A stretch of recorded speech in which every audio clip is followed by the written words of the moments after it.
પ્રજાપિતા બ્રહ્માકુમારી ઈશ્વરીય વિશ્વવિદ્યાલય એક આંતરરાષ્ટ્રીય સામાજિક, આધ્યાત્મિક અને શૈક્ષણિક સંસ્થા છે.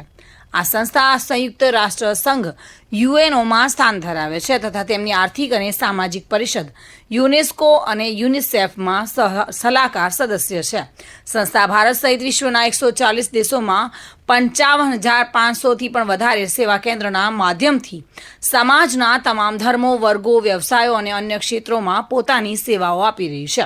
આ એક એવી સંસ્થા છે જે વિશ્વ બંધુત્વ અને વિશ્વ શાંતિ માટે સતત કાર્યરત છે અને અત્યાર સુધી સંયુક્ત રાષ્ટ્ર દ્વારા 7 શાંતિદૂતના પુરસ્કાર મેળવેલ છે. જોકે આ સંસ્થા આધ્યાત્મિક જીવનની ભટકેલ માનવી કઈ રીતે ફરીવાર સીધી દિશામાં આવી શકે છે તે માટે અનેક શિબિરો યોજે છે, જે થકી લોકો પોતાના જીવનમાં જરૂરી બદલાવ લાવે છે. જોકે આ જ રીતે બનાસકાંઠાના ડીસામાં 9 દિવસ અલવિદા તનાવનો નિઃશુલ્ક કાર્યક્રમ યોજાવા જઈ રહ્યો છે, જેમાં બ્રહ્માકુમારી પૂનમબેન જેઓ એક પ્રખ્યાત તણાવ મુક્તિ વિશેષજ્ઞ અને એક મોટિવેશન સ્પીકર પણ છે, જેઓનો સમગ્ર કાર્યક્રમ તારીખ 1 થી 9 ફેબ્રુઆરી સુધી ટીસીડી ફાર્મ ખાતે હવાઈ પિલ્લર મેદાનની બાજુમાં નિઃશુલ્ક યોજાવા જઈ રહ્યો છે અને જેનો સમય સવારે 36 કલાકથી 8 વાગ્યા સુધીનો રહેશે.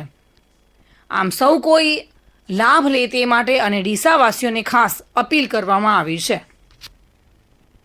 બનાસકાંઠાવાસીઓ માટે સોનેરી અવસર છે. બનાસકાંઠામાં અલવિદા તણાવ એટલે કે આધિ વ્યાધિ ઉપાધિમાંથી જે જૂજતા લોકો છે, પછી તે બાળક હોય, વૃદ્ધ હોય, મહિલાઓ હોય અથવા પુરુષો હોય, સામાજિક જનજીવનમાં ખાસ કરીને જે આધુનિક જે જમાનો આવ્યો છે, દોડનો આ જમાનો છે, ભાગવાનો આ જમાનો છે, કર્મ કરવાનો આ જમાનામાં હવે જ્યારે તણાવમાં તમે જીવો છો ત્યારે તમારા ઘર આંગણે એટલે કે દિશામાં એક સોનેરી અવસર આવ્યો છે. અલવિદા તણાવ આધ્યાત્મિક જીવન અપનાવવાની આ વાત છે. અને તણાવ, ડાયાબિટીસ, બીપી, હૃદયરોગ કે ડિપ્રેશન લોકો લઈ રહ્યા છે. ડિપ્રેશનમાં મેડિસિન લેતા જે લોકો થયા છે તે માટે આ એક ઘર આંગણે સોનેરો અવસર છે. કાર્યક્રમ છે ડીસા ખાતે ટીસીડી ગ્રાઉન્ડ ખાતે 1 થી 9મી ફેબ્રુઆરી સુધી આ કાર્યક્રમ યોજાનાર છે, જેનો સમય છે 6:30 વાગ્યાથી સવારે 8 કલાક સુધી. વિશાળ એક સામિયાણું બનાવવામાં આવ્યું છે ડીસા ખાતે ટીસીડી ગ્રાઉન્ડ ખાતે. અને આ કાર્યક્રમમાં તમે જો તણાવમુક્ત જીવનથી મુક્તિ પામવા માંગતા હો તો આ એક નિઃશુલ્ક સેમિનાર છે. એક પણ પૈસો નથી, માત્ર તમારે રજીસ્ટ્રેશન કરાવવાનું છે. બ્રહ્માકુમારી ઈશ્વરીય વિશ્વવિદ્યાલય જે ડીસાનું કેન્દ્ર છે ત્યાંથી પણ તમને ફોર્મ મળી શકે છે. અને ખાસ જે વસ્તુ છે, જે 9 દિવસીય કાર્યક્રમ છે તેમાં વિવિધ મુદ્દા છે અને કેવા મુદ્દા છે, કેવો કાર્યક્રમ યોજાશે, તેની આખું જે માળખું શું છે, શું આપી રહ્યા છે, શું પીરસવાના છે, તણાવ કેવી રીતે દૂર થશે, તે તમામ બાબતોમાં આ અલવિદા તણાવનું આ ટેમ્પલેટ છે. આ ટુડે ગુજરાતી ન્યૂઝ જાહેર રીતના લાભાર્થે આ કાર્યક્રમમાં શું થવાનું છે, તમે શું પામશો, તમે શું ગુમાવી રહ્યા છો, તમે કેવી રીતે તમારા માનસિક રીતે તમારી બૌદ્ધિક ક્ષમતાને, તમારા વિચારોને અપડેટ કરી શકો તે માટે એક કાર્યક્રમ છે. આપણી સાથે જોડાયા છે સરોજની દીદી, સુરેખાબેન, તો સુરેખાબેન કહેશો કે દિશાના આંગણે આટલો મોટો અભૂતપૂર્વ કાર્યક્રમ છે, ક્યાંક ને ક્યાંક તણાવ મુક્ત થવા લોકો લાખો રૂપિયા ખર્ચતા હોય છે, મોટા મોટા સેમિનારમાં જતા હોય છે, મોટા મોટા યોગ ગ્રુપમાં જતા હોય, જોકે ત્યાં શુલ્ક લેવાતું હોય છે, જોકે નિઃશુલ્ક બ્રહ્માકુમારી કહી રહ્યા છે, શું કહેશો? અહીંયા પ્રવેશ વિનામૂલ્ય છે. આજે દુનિયાની અંદર દરેક માનવ ટેન્શનમાં જીવી રહ્યો છે. દરેક ક્ષેત્રની અંદર, દરેક ધંધાની અંદર આજે કોમ્પિટિશન ચાલી રહ્યું છે અને વ્યક્તિ તણાવમાં આવી જાય છે અને ડિપ્રેશનમાં પણ આવી જાય છે. એનાથી મુક્ત કરવા માટે આ અલવિદા તણાવ શિબિરનું એક આયોજન કરવામાં આવેલું છે. એની અંદર બધા જ લાભ લે, કારણ કે તણાવના કારણે આજે અનેક બીમારીઓ, diabetes, asthma, cancer, high blood pressure, heart attack, આ બધાથી મુક્ત થવા માટે પ્રજાપિતા બ્રહ્માકુમારી ઈશ્વરીય વિશ્વવિદ્યાલય દ્વારા આ શિબિરનું આયોજન કરેલ છે.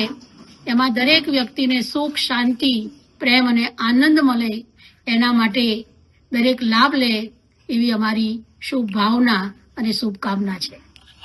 અહીંયા ખાસ કરીને વક્તા પણ જે પૂનમબેન વક્તા છે, મોટું નામ છે આધ્યાત્મિક ક્ષેત્રે તેઓનું. અને એ શું તો 9 દિવસ અહીંયા હાજર રહેવાના છે? હા, એ પોતે 9 દિવસ હાજર રહેશે અને મોટિવેશન આત્મા છે. અને પૂનમબેનની ઘણી જગ્યાએ રાજકોટમાં, અમરેલીમાં, આજે માનો કે અમદાવાદ, વડોદરા, લગભગ એમની જગ્યાએ આખા ભારતની અંદર એમની શિબિરનું આયોજન કરવામાં આવે છે. તો ડીસા વાસીઓ માટે ઘરાંગણે તણાવમુક્ત જીવન, અલવિદા તણાવ માટે મોટી સોનેરી તક છે. 9 દિવસ માત્ર તમારે કરવાનું એ છે કે વહેલી સવારે નિયત સમયે 6:30 વાગે પથારીમાંથી ઊભું થવાનું છે. નજીકનું ટીસીડી ગ્રાઉન્ડ છે ત્યાં પહોંચવાનું છે અને 6:30 થી 8 વાગ્યા સુધી માત્ર તમારા શરીરને, તમારા જીવનને તણાવમાંથી મુક્ત કરવા હાજરી આપવાની છે. એક પણ રૂપિયો ખર્ચ થવાનો નથી. વિશાળ સામિયાણું છે, સારી બેઠક વ્યવસ્થા છે, સારું વાતાવરણ છે, આધ્યાત્મિક જગ્યા છે ને આધ્યાત્મિક દિવસ 4માં ગહન ઈશ્વરી અનુભૂતિ, આનંદ ઉત્સવ, ઈશ્વર સાથેનો સીધો સાક્ષાત્કાર થાય એ પ્રકારના ભાવ તમને અનુભવાશે. તમે આનંદિત થઈ ઉઠશો. દિવસ 5 છે સુખી જીવનનું રહસ્ય પરિવર્તન ઉત્સવ. સુખી જીવનના કેટલાક પાયાના રહસ્યો છે, કેવી રીતે તમે કોઈ પણ સ્થિતિમાં સુખી રહી શકો. તો 5મા દિવસે તમને આ પણ જ્ઞાન મળશે. 6ઠા દિવસે સમસ્યાઓનું સમાધાન ધ્યાન ઉત્સવ છે. ધ્યાન થશે, તમારી ભ્રુકુટી સુધી તમામ સમસ્યાઓના નિરાકરણ માટેના વિચારોનું આદાન પ્રદાન થશે અને તે રીતે એક ધ્યાન ઉત્સવ પણ થશે. 7મા દિવસે અલૌકિક જન્મ ઉત્સવ છે. એક નવીન તમે જાણે કે જન્મ મેળવ્યો હોય તે પ્રકારનું તમને અનુભૂતિ થશે. એ દિવ્ય અનુભૂતિ હશે. એ દિવ્ય અનુભૂતિ તમે જ્યારે આજે 6:30 થી 8 વાગ્યા સુધીનો પ્રાતઃકાલીન જે શિબિર છે તેમાં હાજરી આપશો ત્યારે તમને 7મા દિવસે આ એવું લાગશે, એવો અનુભવ થશે. દિવસ 8માં વિશ્વ નાટકનું રહસ્ય છે. જે વિજય ઉત્સવ છે. જીવનના કઠિન એક પ્રકારનું યુદ્ધ હોય છે. માણસ જન્મે પછી સમજણો થાય છે. સમજણા થયા પછી પોતાના પરિવાર સાથે એનો જે એક કર્મ હોય છે, બાળકો મોટા કરવા, ઉછેરવા, જવાબદારી નિભાવવી, નોકરી કરવી, નોકરીને માં હાજર રહેવું, એ તમામ બાબતો છે. એક જાતનું યુદ્ધ હોય છે. તો આ વિશ્વ નાટકનું રહસ્ય છે અને એમાં કેવી રીતે તમે વિજય મેળવી શકશો અને વિજયને કેવી રીતે ઉત્સવ તરીકે માણી શકશો તે પ્રકારનો 8મો દિવસ છે મહાવિજય ઉત્સવ અને 9મા દિવસે મુરલી ગુડ બાય ટેન્શન ઉત્સવ. મુરલી પરમપિતા બ્રહ્માકુમારી વિશ્વવિદ્યાલય છે. એક આધ્યાત્મિક એવો સ્વર છે, એવો નાદ છે કે જે તમારા મનોમસ્તિષ્કમાં જો છવાઈ જશે તો તમે ચોક્કસથી ટેન્શન મુક્ત થશો. મેં પણ અનુભવ્યું છે. જ્યારે મને મોકો મળે છે, અહીંયા મીડિયાના અમારા શશિકાંતભાઈ છે, તેઓ મને અનેક વખત આ લાભ આપ્યો છે. આબુ સ્થિત શાંતિવનમાં હું ગયો છું. મારો સાક્ષાત્કાર તેઓએ આ મૂલ્ય અને જે આધ્યાત્મિક બાબતો છે તેની સાથે કરાવે છે. અનેક જાતના અનુભવમાં હું ચોક્કસથી માનું છું, અમારું વ્યક્તિગત માનવું છે કે જો 9 દિવસ તમે આ અલવિદા આતનાઓમાં જોડાશો તો ચોક્કસથી ટેન્શન મુક્ત થશો. તો આજે જ તમારું રજીસ્ટ્રેશન કરાવો. આજે જ તમારો જે કાર્યક્રમ, જે શેડ્યુલ છે 9 દિવસ માટે વહેલી સવારે તમારા કામકાજથી તમારે ક્યાંય અલગું થવાનું નથી. તમારા કામને છોડવાનું નથી. માત્ર વહેલી પથારી છોડવાની છે. 1.5 કલાક તમારા શરીર માટે, તમારા મનના આધ્યાત્મિક વિચારોને અપડેટ માટે, શાંતિ માટે, ટેન્શનને અલવિદા માટે જોડાવાનું. તો જોડાઓ. અપીલ છે ટુડે ગુજરાતી ન્યૂઝની. અમે પણ સાફ સાથે જોડાવાના છીએ. ઓમ શાંતિ. ઓમ શાંતિ. વિશ્વની મહિલા સંચાલિત સૌથી મોટી આધ્યાત્મિક સંસ્થા પ્રજાપિતા બ્રહ્માકુમારી ઈશ્વરીય વિશ્વવિદ્યાલય આજે 145 દેશોની અંદર ભારતની સનાતન સંસ્કૃતિ, ભારતની દિવ્ય સંસ્કૃતિ અને જે ભારતની પરંપરાઓ છે એ લોકોની વચ્ચે કઈ રીતે જળવાઈ રહે, સદાને માટે આપણી જે સંસ્કૃતિ છે આપણા પરિવારમાં, સમાજમાં અને માનવ માત્રમાં એ કાયમ રહે, એના માટે બ્રહ્માકુમારી વિદ્યાલય છેલ્લા 88 વર્ષથી સેવા કરી રહી છે. 50,000 બ્રહ્માકુમારી બહેનો એ દેશભર અને વિશ્વભરની અંદર માનવ માત્રને કોઈ પણ નાત જાતના ભેદભાવ વગર અધ્યાત્મ સેવા કરી રહી છે. આટલી મહાન વિદ્યાલયનું એક સેવા કેન્દ્ર ડીસામાં પણ છે અને એ ડીસા સેવા કેન્દ્ર દ્વારા બહુ ભવ્ય આયોજન કરવામાં આવ્યું છે કે જેટલા પણ ડીસા અને આજુબાજુના ગામડાઓ છે એ તણાવ મુક્ત બને અને અનેક પ્રકારના રોગોથી મુક્ત બને, એના માટે ભારતના પ્રસિદ્ધ વક્તા બ્રહ્માકુમારી પૂનમબેન 9 દિવસ માટે ડીસાના આંગણે એક ભવ્ય મહાશિબિર કરાવી રહ્યા છે. અને આ મહાશિબિરમાં 10,000થી પણ વધુ લોકો બેસી શકે એટલી વ્યવસ્થા કરવામાં આવી છે અને તે સંપૂર્ણ વિનામૂલ્યે છે.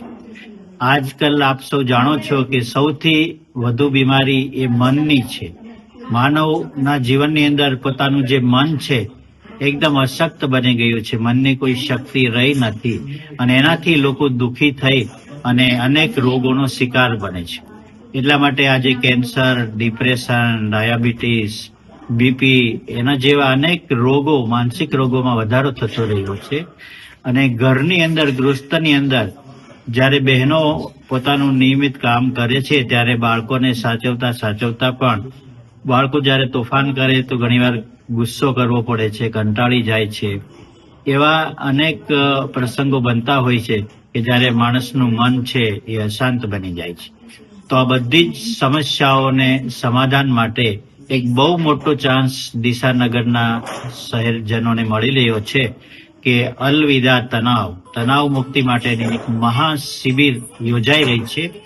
1 થી 9 ફેબ્રુઆરી દરમિયાન સવારના 6:30 થી 8 વાગ્યા સુધી આ મહાશિબિર યોજાશે. આપ સૌને પણ પધારવા ઈશ્વરીય નિમંત્રણ છે. ઓમ શાંતિ. ડીસા એક દિશા બનાવનારું એક ગામ છે.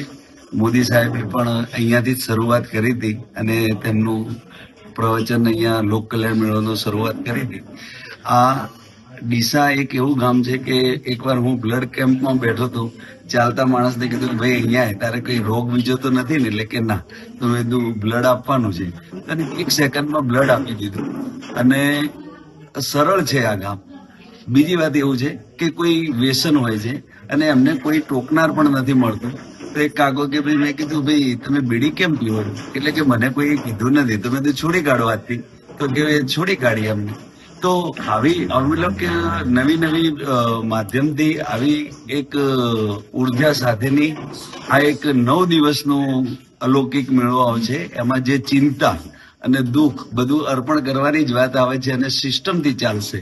અને આપણે ખાલી જઈને બેસવાનું જ છે. તો આ સવારે ઉઠવામાં સફળતા તો મળે જ છે ને. આ એક શુભ અવસર છે. 1 તારીખ છે. સારું વહેલું ઉઠવાનું પણ થશે અને સારી જગ્યાએ સાંભળવાનું બી થશે.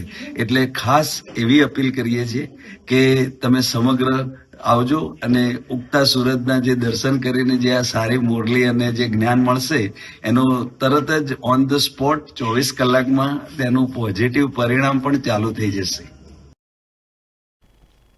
ચિરાગ શ્રીમાળી સાથે bureau report, today Gujarati news.